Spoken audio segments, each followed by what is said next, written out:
Welcome back to Madman Review. When most of us think about cops, we are thinking traffic stops, neighborhood patrols, maybe DUI arrests. But every now and then, things get real intense real fast, which is what this video is all about. The deadliest law enforcement shootouts in history. And trust me, these stories aren't anything like what you see in the movies.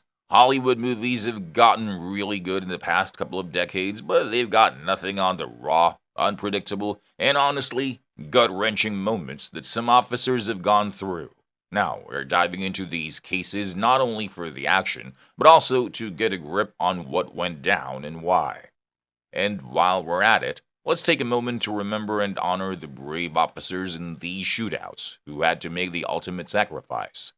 Their loss is a reminder of the risks they took for our safety, and we owe them a debt of gratitude for their dedication and service to the nation. So, without further ado, let's begin. Number 5, 1993, Wakeo Siege.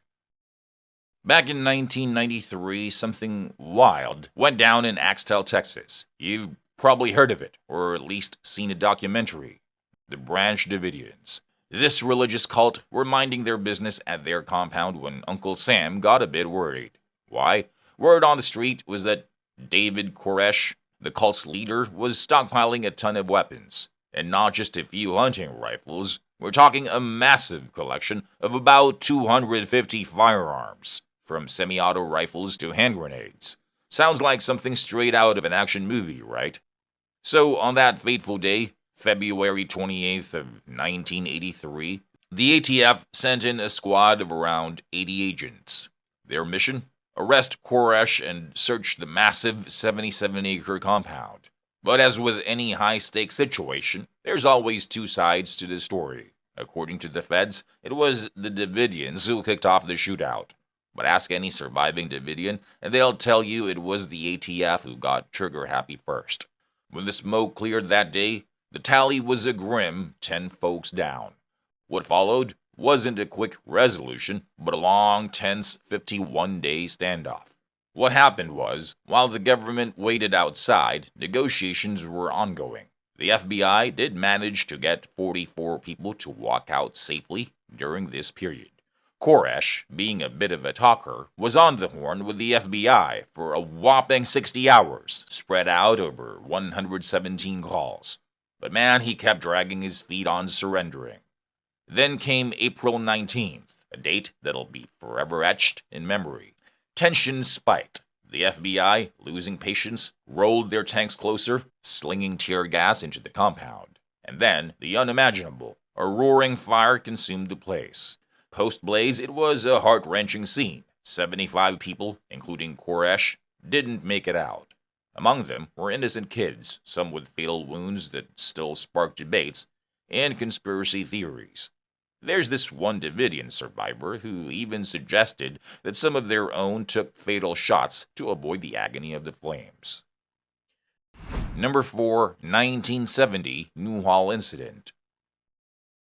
A small town named Newhall witnessed an event that shook the foundation of U.S. law enforcement in 1970. It was a turning point, prompting a serious overhaul in police training across the country. Why?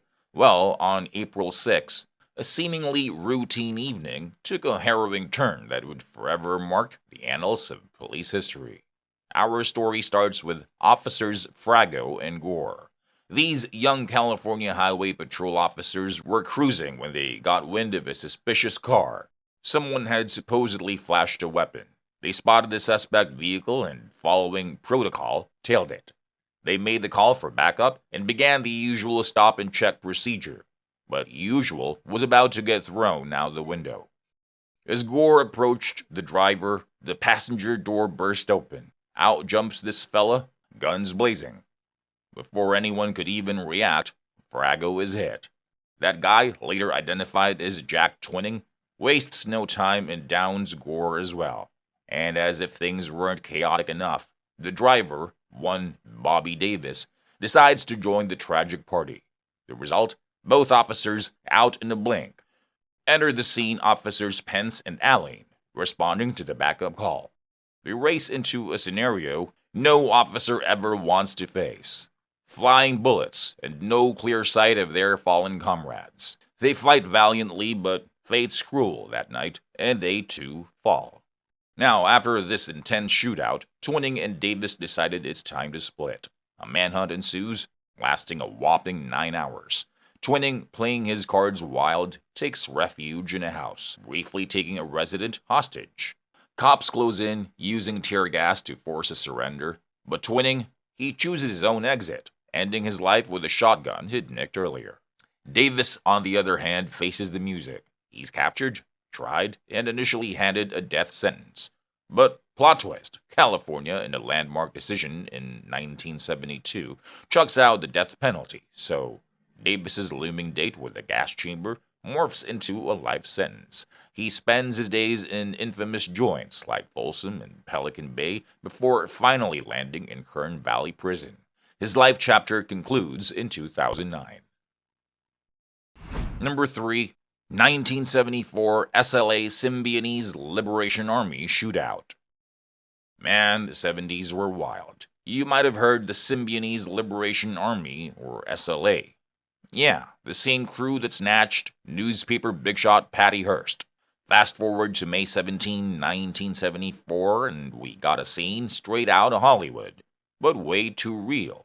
The SLA and LAPD, they were gearing up for a showdown that would go down in history. Here's the lowdown. A day before the Big Bang, a couple of SLA members tried to nick some ammo from a store and nearly got nabbed. Their escape van got spotted, which put the heat onto an SLA hideout. Then, an anonymous call rings into the LAPD. It's about some heavily armed dudes at a house. Quick as lightning, we've got over 400 LAPD officers, the FBI, LA County Sheriffs, California Highway Patrol, and even LA Fire Department locking down the block. After some failed attempts to coax the SLA members out, SWAT rolls in with tear gas. The SLA aren't going quiet. They fire back hard. Imagine the scene. Cops with semi-automatic AR-15s, SLA with tricked-out M1 carbines, and homemade grenades flying. It's nuts. 2 hours into this chaos, the hideout is on fire. Probably a stray tear gas canister that blew. As the place turns into a furnace, 3 women bolt. But here's the twist. They ain't even SLA members. One had a wild night, passed out, and woke up to a full-blown firefight. But the real drama? Nancy Lynn Perry and Kamala Hall storm out, guns blazing.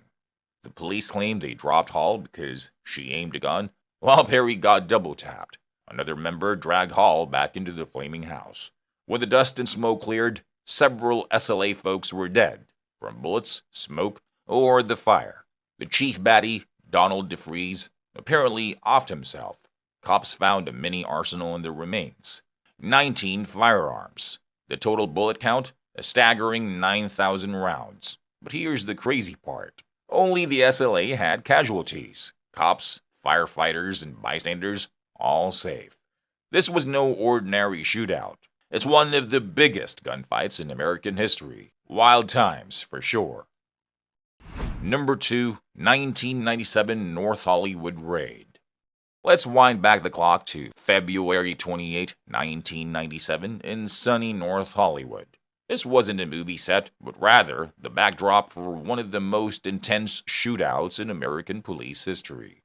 We had 2 bank robbers, Larry Phillips Jr. and Emil Mataserianu, who looked like they'd stepped straight out of a Hollywood blockbuster, armored up and packing heat like no tomorrow. Morning shoppers and early risers got more than they bargained for at 9:16 a.m. when these 2 made their move on the Bank of America's North Branch. But as they left the bank, cash in tow, the LAPD was there to meet them. Instead of surrendering, what followed was a chaotic dance of bullets, close to 2,000 rounds in all. What made this not just another robbery was the arsenal these guys brought. While the average LAPD officer was armed with 9mm pistols or 38 special revolvers, these robbers weren't playing. We're talking Chinese AK-47 variants, a Bushmaster rifle with a whopping 100-round drum magazine, a Heckler & Koch HK-91 rifle, and a Beretta 92 FS pistol. But the real game changer? They wore homemade body armor, almost like DIY Iron Men. The standard rounds from the cops' guns barely tickled them. SWAT had to roll in with some heavier artillery, but even they struggled against the robbers' armor. The dramatic ending? Phillips, wounded and running low, decided to take his own life with a bullet to the head. Matasareyanu? His car tires were shot out, so he tried to jack a pickup truck, but the cops got to him, landing rounds in his legs. However, it wasn't the bullets that did him in, but the excessive blood loss. This showdown wasn't just another day in LA, it was a game changer. The sheer intensity, the rounds fired, the equipment these robbers had, and the sheer duration of the gunfight made it iconic. Some say around 1,100 rounds came from the bad guys alone, with the police sending back about 650. Whatever the tally, it was a lot of lead in the air. For many, this wasn't just a shootout. It was a wake-up call about what law enforcement might face in the future. Hollywood might be known for its movie magic, but on that day, the action was all too real. Number 1, 1986 Miami-Dade Shootout. Let's hop in the time machine and go back to 1986 Miami-Dade in Florida. It boasts neon lights, flashy cars, and the deadliest law enforcement shootout ever. Yeah, you heard right. This wasn't just some run-of-the-mill cop and robber chase. This was a full-blown Hollywood-worthy action scene that unfortunately happened in real life. Our main bad guys here were William Maddox and Michael Lee Platt. These dudes had rolled into Miami 2 years earlier, supposedly to start a landscaping gig. But underneath the mowing lawns and trimming hedges facade, these guys were all about the adrenaline rush. They had an unhealthy obsession with big guns and fast cars, and before long, they became the main suspects in a string of violent heists. So, on this sunny day in April, right by the Sunnyland Shopping Center, our FBI agents, including the heroes of our story, Benjamin Grogan and Jerry Dove, were tailing these thrill-seekers, trying to keep it down on the low. But things quickly went from 0 to 100 when the suspects took a sharp turn off the highway and parked behind a farm store's drive-thru. It was like a scene straight out of an action flick, and Agent Richard Manautzi decided to amp things up. He tried cornering the bad guys, and boy did that escalate things. Imagine the chaos. 3 FBI cars crashing into the suspect's ride, and instead of surrendering, Maddox and Platt went all out, guns blazing. It was pure mayhem. There were shouts over the radio, "We've got agents down. We need backup." And amidst this chaos, one moment stood out. Agent Edmundo Mireles, even after taking some hits, pulled himself together in a display of pure grit. He stood up, took aim, and went toe-to-toe with the baddies, firing from his shotgun and revolver. Talk about a hero moment. It was his bravery that finally put an end to the madness. When the dust settled, it was a heavy scene. 2 agents had lost their lives, 5 were injured, and only Agent Ronald Reisner walked away without a scratch. This wasn't just another day in the office for the FBI. It was a reality check. The aftermath? The FBI decided they needed some serious upgrades. Their guns weren't cutting it anymore, so they took steps to upgrade their standard-issue sidearms, pushing the 10mm to mainstream status, which ultimately gave birth to cartridges like the .40 Smith & Wesson, the .357 SIG, and the powerful 9x25 Dillon. To sum it up, the Miami-Dade Shootout of '86 wasn't just a tale of guns and heroes. It was a lesson, a game changer, reminding us that even in the land of sun and fun, things can go south real quick.